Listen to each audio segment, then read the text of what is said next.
Hi friends, welcome back to Poovi's food and art. உங்களுக்கு வீடியோவை பார்த்தாலே தெரிஞ்சிருக்கும். இன்றைக்கி ஒரு சூப்பரான ஒரு கேக் தான் பார்க்க போகிறோம். அது ஸ்ட்ராபெரி ஃப்ளேவரில். அதுக்கு தேவையான இன்க்ரீடியன்ஸ் எல்லாம் முதல்லையே இமேஜில் போட்டுட்டேன். இப்போ நம்ம எக் ஒயிட் தனியாக, எக் யோக் தனியாக 2 முட்டையை பிரித்து எடுத்துக்க போகிறோம்.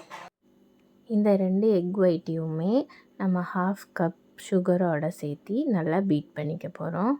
கொஞ்சம் கொஞ்சமாக அந்த சுகர் சேர்த்து பீட் பண்ண அது நல்லா ஸ்டிஃப் ஆகிக்கிட்டே வரும். நல்லா ஃபோமியாக நல்லா ஸ்டிஃப் பீக்ஸ் வர அளவுக்கு பீட் பண்ணிக்க போகிறோம்.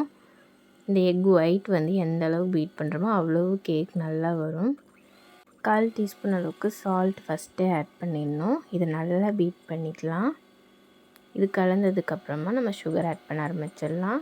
சுகர் கொஞ்சம் கொஞ்சமாக நான் ஆட் பண்ணுறேன்.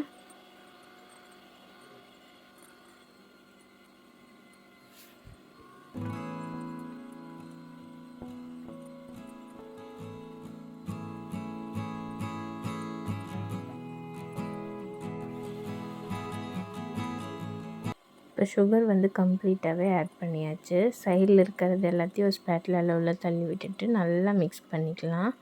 இதுக்கப்புறமா நம்ம பீட் பண்ணுறது நல்லா அந்த ஸ்டிஃப் பீக்ஸ் வந்துடுச்சுன்னா ஸ்டாப் பண்ணிவிட்டு எக் யோக் ஆட் பண்ணிடலாம். ஸ்டிஃப் பீக்ஸ் வந்துடுச்சு. இப்போ எக் யோக் 1 by 1 ஆட் பண்ணி இதுவும் லைட் எல்லோவாக மாறுற மாதிரி பீட் பண்ணி எடுத்துக்கலாம். இப்போ நல்லாவே பீட் பண்ணியாச்சு. இதுக்கப்புறமேட்டு மற்ற இன்க்ரீடியன்ட்ஸ் ஆட் பண்ணிடலாம். வெனிலா எசன்ஸ் 1 டீஸ்பூன் அளவுக்கு ஆட் பண்ணியிருக்கேன். இது நல்லா மிக்ஸ் பண்ணிடலாம்.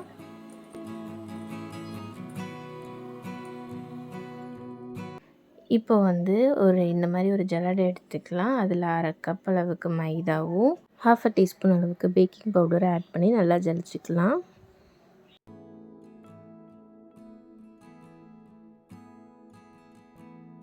இப்போ நல்லா ஃப்ரெஷ்ஷான ஸ்ட்ராபெரியை ஒரு 100 கிராம்ஸ் அளவுக்கு அரைச்சி இதில் ஆட் பண்ணிக்கலாம். நல்லா அரைச்சி இந்த மாதிரி ஆட் பண்ணிவிட்டால் குட்டி குட்டி சங்க்ஸ் இருந்ததுனாலும் பரவாயில்ல, அது டேஸ்ட் நல்லா தான் இருக்கும். இந்த மாதிரி ஒரு தடவை மிக்ஸ் பண்ணி விட்டால் மாவு செதுறாது. அதுக்கப்புறம் நல்லா பீட் பண்ணி கலந்து விட்டுறணும். நல்லா பிங்கிஷான ஒரு கலர் வந்திருக்கு பாருங்கள். இப்போ நம்ம டின்னில் லைட்டாக ஆயில் போட்டுட்டு அது மேலே மைதா போட்டு டஸ்ட் பண்ணிவிட்டு எக்ஸஸ் மாவு எடுத்துகிட்டு வச்சுருக்கேன். இதில் நம்ம கேக் பேட்டரை அப்படியே உள்ளே ஊற்றிட்டு லைட்டாக டேப் பண்ணோம்னா ஏர் மாலிகுல்ஸ் ஏதாவது இருந்தால் போயிடும். இப்போ ஒரு அலுமினியம் கடாயில் நம்ம இந்த டின்னை எடுத்து வச்சிட போகிறோம். நான் சாதாரண ஒரு எவர்சில்வர் பாத்திரத்தில் தான் செய்கிறேன். அலுமினியம் கடாய் தான் யூஸ் பண்ணியிருக்கேன். இது எல்லாத்து வீட்லேயும் இருக்கக்கூடிய சாதாரணமான பாத்திரங்க தான். இதை வச்சு நம்ம ஈஸியாக ஒரு கேக் இப்போ பண்ணியிருக்கோம். கேக் ரொம்ப சூப்பராக ஃப்ளஃபியாக வந்திருக்கு. இதை கேஸ் ஸ்டவ்வில் இருக்கலையே சின்ன பர்னரில் சிம்மில் வச்சு 45 மினிட்ஸ் நான் பேக் பண்ணியிருக்கேன். இந்த கேக்கு நல்லா ஆறட்டும்னு நம்ம எடுத்து வச்சுட்டு நம்ம இப்போ விப்பிங் க்ரீம் ரெடி பண்ண போகிறோம். 120 ml கப்பில் 1/2 கப் மில்க் எடுத்திருக்கேன். நல்லா காய்ச்சி ஆற வச்சு சில் பண்ண மில்க் அது. அதில் 50 கிராம்ஸ் அளவுக்கு பேக்கர்ஸோட விப்பிங் க்ரீம் பவுடர் எடுத்திருக்கேன். இது எந்த ஃப்ளேவரும் இல்லாத விப்பிங் க்ரீம் பவுடர் தான்.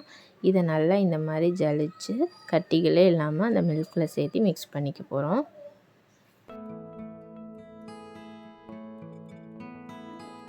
இப்போ தான் நான் பீட்டரைவே ஆன் பண்ணுறேன். அப்போ தான் அந்த மாவு செதறாது. இதை நல்லா பீட் பண்ணிக்கிட்டே இருக்கணும். இது முடிஞ்ச அளவுக்கு சில்லாக இருக்கிற கிளைமேட்னால் நம்மளுக்கு பிரச்சனை இல்லை, சீக்கிரம் வந்துடும். இல்லைன்னா நீங்கள் பீட் பண்ண அது இதே மாதிரி தான் இருக்கும், பீக்ஸ் ஃபார்ம் ஆகாது. ஸோ எல்லாத்தையும் சில்டாக இருக்கிற மாதிரி பார்த்துக்கோங்க. பவுலில் அந்த மிக்ஸ் பண்ணுற அந்த இது எல்லாமே நல்லா சில்டாக இருந்துச்சுன்னா ஈஸியாக நம்மளுக்கு ஃபார்ம் ஆகிடும். ஒரு 7 நிமிஷம் நான் பீட் பண்ணேன், அது ஃபார்ம் ஆகலை. அந்த பாக்ஸில் போட்டிருக்கப்படி பார்த்தோம்னா நம்ம ஒரு 5 to 6 மினிட்ஸ் பீட் பண்ணாலே அந்த சாஃப்ட் பீக்ஸ் வந்துடும். ஆனால் எனக்கு வரலை. ஸோ நான் அதை எடுத்து 15 மினிட்ஸ் ஃப்ரிட்ஜில் வச்சுட்டேன். இப்போ கேக்கை நான் ஆறிடுச்சு. எடுத்து பார்க்கும்போது இந்த மாதிரி சாஃப்டாக சூப்பராக வந்துருந்துச்சு. இந்த மாதிரி லைட்டாக ஒரு பிங்கிஷ் கலர் இருந்துச்சு. அதில் சூப்பராக இருக்குது இல்லையா? இதே மாதிரி நீங்களும் செஞ்சு பாருங்கள். இப்போ இதை 2 இந்த மாதிரி ஸ்லைஸ் பண்ணி எடுத்துக்கிட்டேன். அப்போ நடுவுலையும் க்ரீம் போடலாம் இல்லையா? அதனால் கேக் சூப்பர் டேஸ்டியாக வரும். 15 மினிட்ஸ் ஃப்ரிட்ஜில் வச்சதுக்கப்புறமா பார்த்தா சூப்பராக இந்த மாதிரி சாஃப்டாக வந்துடுச்சு. மறுபடியும் ஒரு 4 நிமிஷம் நான் பீட் பண்ணேன். சாஃப்ட் பீக் சீக்கிரமாக வந்துடுச்சு. அவ்வளோதான், இதுக்கு மேலே பீட் பண்ணலை. இது கூட ஒரு 6 ஸ்ட்ராபெரி தான் இருந்திருக்கும். அதை நல்லா அரைச்சிட்டு நான் 3 ஸ்பூன் அளவுக்கு ஐசிங் சுகரும் சேர்த்து நல்லா பீட் பண்ணி இது கூட கலந்துட்டேன். ஜஸ்ட் ஒரு ஃப்ளேவருக்காக தான். இப்போ இதை கொண்டு போய் 45 மினிட்ஸ் ஃப்ரிட்ஜில் வச்சுக்க போகிறேன். அப்போ நம்ம பீட் பண்ணது லைட்டாக தண்ணியாக இருந்ததுனாலும் ரொம்ப கரெக்டாக அப்ளை பண்ணுறதுக்கு வரும்.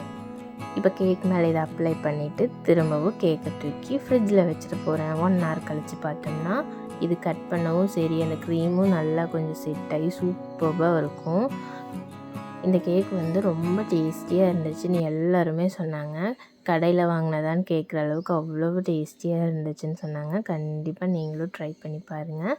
உங்கள் வீட்டில் ஒரு பர்த்டே ஒகேஷனில் கேக் இல்லைன்னா வருத்தப்படாமல் சட்டுன்னு இந்த மாதிரி ஒரு கேக் செய்யுங்க. ஹூவிஸ் ஃபுட் நாட்டி நீங்கள் சப்ஸ்கிரைப் பண்ணலைன்னா கண்டிப்பாக சப்ஸ்கிரைப் பண்ணிவிட்டு பாருங்கள். கூடவே அந்த பெல் ஐக்கனையும் ப்ரெஸ் பண்ணுங்கள். அப்போ தான் நம்ம போடுற வீடியோ உடனுக்குடனே உங்களுக்கு வரும். ஹித்விக் வந்து செம்ம ஹாப்பி. மேலே இருக்கிறது என்னம்மா ஐஸ்கிரீமான்னு கேட்டுகிட்டே இருந்தான். கேக் பாருங்கள் ரொம்ப சாஃப்டாக ஃப்ளஃபியாக இருக்குது. சப்ஸ்கிரைப் ஹூவிஸ் ஃபுட் நாட்.